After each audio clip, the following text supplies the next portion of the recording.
Hello student, मैं अजीत स्वागत करता हूं आपके अपने यूट्यूब चैनल AKS नॉलेज गुरुजी पर। तो आई होप आप लोग स्वस्थ होंगे, मस्त होंगे और अच्छे से अपनी तैयारी कर रहे होंगे। तो आज मैं कराऊंगा ये 5A का नेक्स्ट पार्ट। इसमें मैं शुरू कर रहा हूं दूसरे के 10वें क्वेश्चन से। इससे पहले की जो 2 वीडियो हैं उसका लिंक आपको नीचे डिस्क्रिप्शन में मिल जाएगा, वहाँ पर जाकर आप वो 2 वीडियो देख सकते हैं, या फिर यहाँ आई बटन पे एक लिंक आ रहा होगा, यहाँ पर जाकर आप हमारी सारी वीडियो देख सकते हैं। बाकी इस वीडियो में मैं शुरू कर रहा हूँ दूसरे के 10वें क्वेश्चन से, तो इसको ध्यान से पढ़ते हैं, समझते हैं, फिर इसको हल करना शुरू करते हैं। क्वेश्चन में क्या लिखा है, निम्नलिखित में से कौन कौन समांतर श्रेणी है। यदि कोई समांतर श्रेणी है तो इसका सर्वांतर ज्ञात कीजिए और इसके 3 पद और लिखिए। यानी कि जो श्रेणी दी गई पहले इसको जांच करना है, इसको चेक करना है कि ये समांतर श्रेणी है या नहीं है। अगर ये समांतर श्रेणी है तो इसका सर्वांतर और आगे के 3 पद और भी लिखने हैं। आइए देखिए इस श्रेणी को देखते हैं। 10वां जो क्वेश्चन है ये समांतर श्रेणी है या नहीं है। तो सबसे पहले हम क्या करेंगे, चेक करने के लिए D1 का मान निकालेंगे।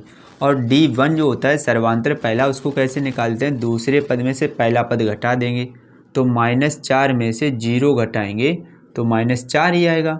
ऐसे ही D2 जब निकालेंगे तो D2 कैसे निकलता है, D2 हम क्या करेंगे, तीसरे पद में से दूसरा पद घटा देंगे तो -8 में से -4 घटाएंगे तो माइनस माइनस हो जाएगा प्लस के 4। 8 में से 4 को घटाएंगे तो आ जाएगा -4।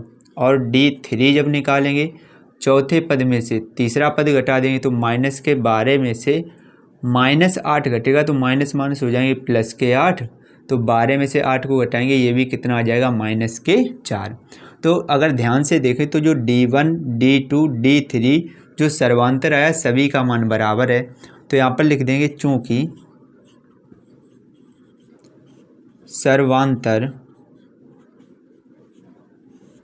सर्वांतर D1 बराबर है D2 बराबर है D3 और ये सभी किसके बराबर है, -4 के।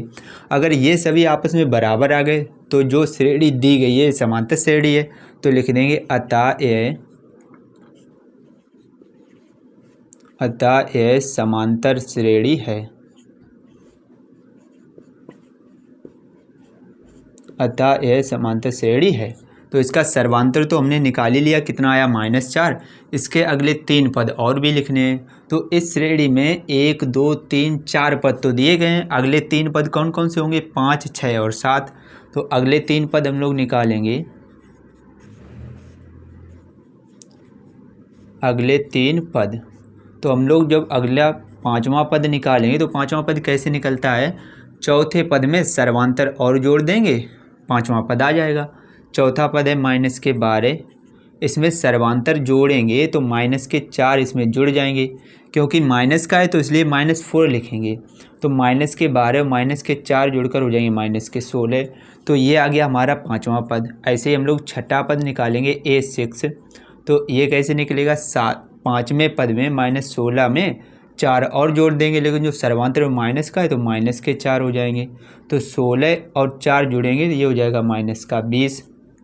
ऐसे ही 7वां पद और निकालेंगे तो छठे पद में यानी -20 में सर्वांतर -4 और जोड़ देंगे तो -20 और -4 जुड़कर हो जाएंगे -24। तो ये हो गया हमारा सर्वांतर -4 और ये हो गए अगले 3 पद। तो इन्हीं को हम क्या कर देंगे, इन्हीं को कर देंगे आंसर। तो आप इसका स्क्रीनशॉट ले सकते हैं। उम्मीद करता हूँ ये क्वेश्चन आपको अच्छे से क्लियर हो गया होगा। अगर वीडियो अच्छी लग रही हो तो लाइक कर दीजिए, और अगर चैनल पर पहली बार आए हों तो इसको भी सब्सक्राइब कर लीजिए। आपको क्लास 10th का पूरा कोर्स बिल्कुल फ्री ऑफ कॉस्ट मिलेगा, तो चैनल को सब्सक्राइब कर लीजिए। चलिए इसके बाद जो नेक्स्ट क्वेश्चन है उसको देखते हैं। नेक्स्ट क्वेश्चन नंबर दूसरे का जो 11th है, इसको भी ध्यान से समझेंगे। इस क्वेश्चन को कैसे हल करेंगे, जो श्रेणी दी गई वो है -1/2, -1/2, -1/2, मतलब हर पद जो है वो -1/2 है। इस प्रकार की भी श्रेणी होती है। देखिए इसको कैसे हल करेंगे, सबसे पहले हम लोग D1 का मान निकालेंगे। और D1 कैसे निकलता है, दूसरे पद में से पहला पद घटा देंगे तो -1/2 में से -1/2 घटाएंगे तो माइनस माइनस प्लस के हो जाएंगे 1/2। तो जब भी समान संख्या में से समान संख्या घटाते तो हमेशा जीरो आता है, या फिर -1/2 में से 1/2 घटाएंगे तो जीरो ही आएगा।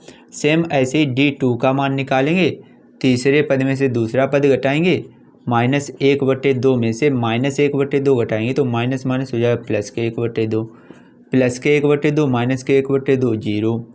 ऐसे D3 निकालेंगे, चौथे पद में से तीसरा पद घटा देंगे, -1/2 में से घटाएंगे -1/2 तो माइनस माइनस हो जाएगा प्लस के 1/2, ये भी क्या आ गया जीरो। तो यहाँ पर जो सर्वांतर D1, D2 और D3 आया ये सभी आपस में बराबर हैं, जीरो के बराबर हैं। देखिए मैंने पहले ही बताया था पहली वीडियो में जब समांतर श्रेणी शुरू की थी, जो सर्वांतर होता है सर्वांतर या तो धनात्मक होगा या ऋणात्मक होगा या कहीं पर D का मान जीरो भी हो सकता है सर्वांतर। तो यहाँ पर हमें जीरो देखने को मिल भी रहा है तो लिखेंगे चूँकि D1 बराबर है D2 के और बराबर है D3 के, और ये सभी आपस में किसके बराबर हैं, जीरो के बराबर। यानी जो सर्वांतर तो जीरो आ गया, तो ये लिखा है अगर ये समांतर श्रेणी है, यानी अगर सर्वांतर बराबर आ गया तो ये समांतर श्रेणी है। तो लिख देंगे अतः यह समांतर श्रेणी है।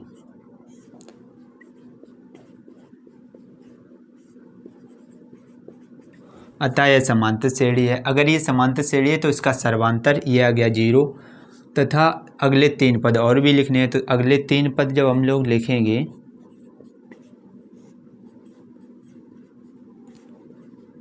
अगले तीन पद तो 1 2 3 4 पद तो दिए ही गए हैं। पांचवा पद जब हम लोग लिखेंगे A5, तो जो चौथा पद है -1/2, इसमें जीरो यानी सर्वांतर जोड़ देंगे। किसी भी संख्या में जीरो जोड़ेंगे तो वही संख्या आती है।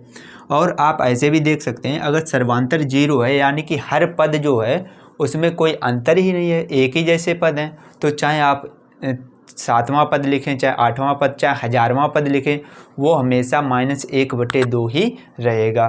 तो आप ऐसे भी लिख सकते हैं A5 भी -1/2 आया, तो A6 भी कितना आएगा -1/2, और A7 भी कितना आएगा -1/2, क्योंकि सर्वांतर यहाँ पर जीरो है और किसी भी संख्या में जीरो जोड़ने पर कोई फ़र्क नहीं पड़ता है। तो अगले तीन पद भी यही आ गए, तो इन्हीं को हम क्या कर देंगे आंसर।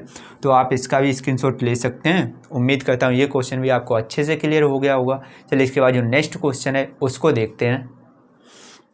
नेक्स्ट क्वेश्चन नंबर 2 का ये 12th पार्ट है, इसको भी ध्यान से समझेंगे। देखिए ये समांतर श्रेणी है या नहीं कैसे चेक करेंगे, आइए देखते हैं। जो श्रेणी दी गई वो है 1, 3, 9, 27, ... इस तरीके से ये श्रेणी दी गई है। तो सबसे पहले इस श्रेणी में भी हम क्या करेंगे, D1 का मान निकालेंगे। और D1 आप सबको पता है कैसे निकलता है, दूसरे पद में से पहला पद घटा देंगे। तो 3 में से 1 जो को घटाएंगे तो कितना आ जाएगा 2। ऐसे D2 का मान निकालेंगे, और D2 कैसे निकलता है, तीसरे पद में से दूसरा पद घटा देंगे। 9 में से 3 घटाएंगे कितना आ जाएगा 6 आ जाएगा। और D3 का मान निकालेंगे।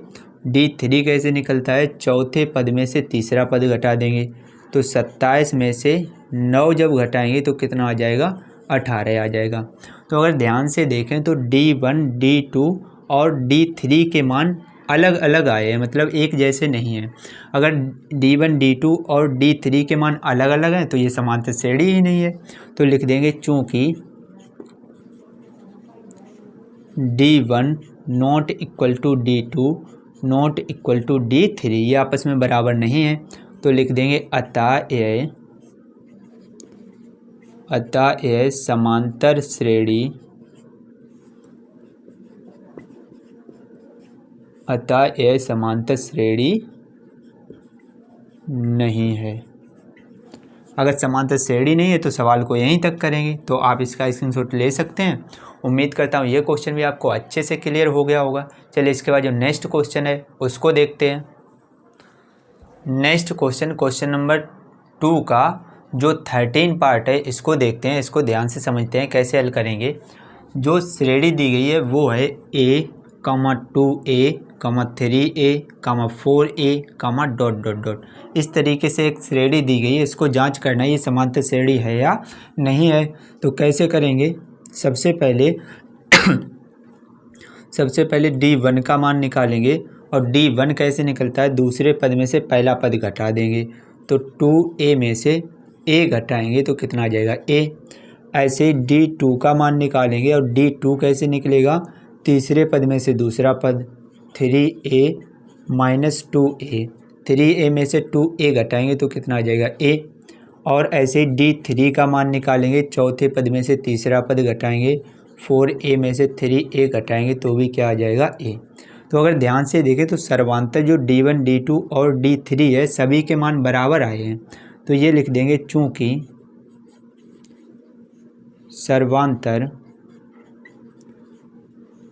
सर्वांतर D1 बराबर है D2 के, बराबर है D3 के, और ये सभी आपस में A के बराबर हैं।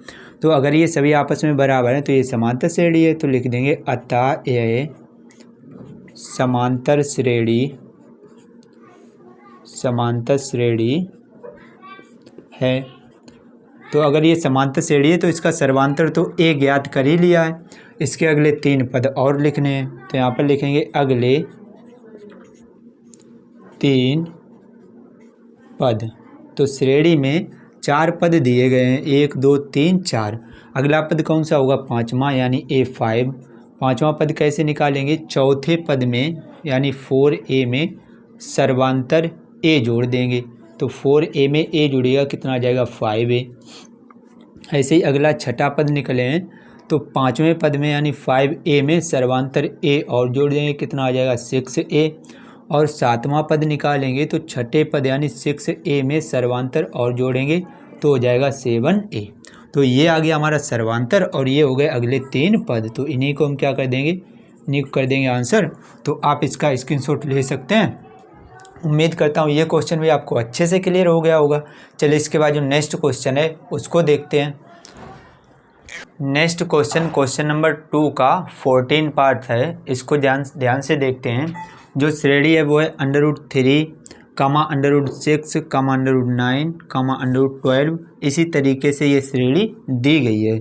सबसे पहले हम लोग क्या करेंगे, D1 का मान निकालेंगे, दूसरे पद में से पहला पद घटा देंगे तो √6 में से √3 घटेगा तो ये समान करड़ी नहीं है तो ये घट भी नहीं पाएगा।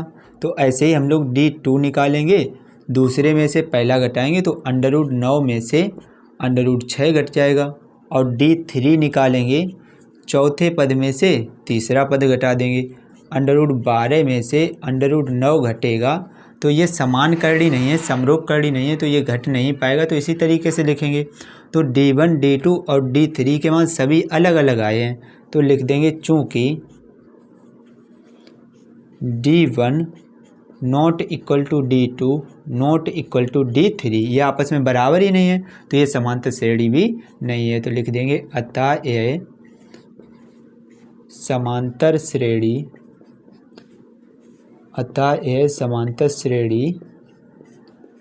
नहीं है। तो आप इसका स्क्रीनशॉट ले सकते हैं। उम्मीद करता हूँ ये क्वेश्चन भी आपको अच्छे से क्लियर हो गया होगा। चलिए इसके बाद जो नेक्स्ट क्वेश्चन है उसको देखते हैं। नेक्स्ट क्वेश्चन नंबर 2 का ये 15th पार्ट है, इसको भी ध्यान से समझेंगे। जो श्रेणी है वो क्या दी गई, 1 का स्क्वायर, 5 का स्क्वायर, 7 का स्क्वायर, 73 ... इस तरीके से संख्याएं दी गई हैं। हम लोग क्या करेंगे, D1 का मान निकालेंगे। D1 कैसे निकलता है, दूसरे पद में से पहला पद घटा देंगे तो 5 के वर्ग में से 1 का वर्ग घटाएंगे तो 5 का वर्ग होता है 25 माइनस 1 का वर्ग होता है 1, तो 25 में से 1 घटाएंगे कितना आ जाएगा 24। D2 का मान निकालेंगे, दूसरे पद में से पहला पद घटाएंगे, 7 का वर्ग माइनस 5 का वर्ग, 7 का वर्ग 49 माइनस 5 का वर्ग 25, 49 में से 25 को घटाएंगे तो भी कितना आ जाएगा 24। D3 का मान निकालेंगे, चौथे पद में से तीसरा पद घटाएंगे तो 73 में से 7 का स्क्वायर घट जाएगा, तो 73 में से 7 का वर्ग यानी 49 को घटाएंगे तो भी कितना आएगा 24 ही आएगा। ठीक है, तो जो D1 D2 D3 है सभी के मान बराबर आ गए तो लिख देंगे चूँकि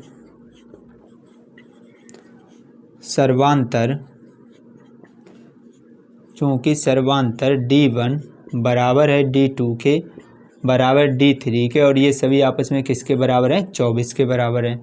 अगर ये बराबर है तो ये समांतर श्रेणी है, तो लिखेंगे अतः यह समांतर श्रेणी, अतः यह समांतर श्रेणी है। ठीक है, अगर ये समांतर श्रेणी है तो इसके अगले 3 पद और भी लिखने हैं, तो अगले 3 पद लिखेंगे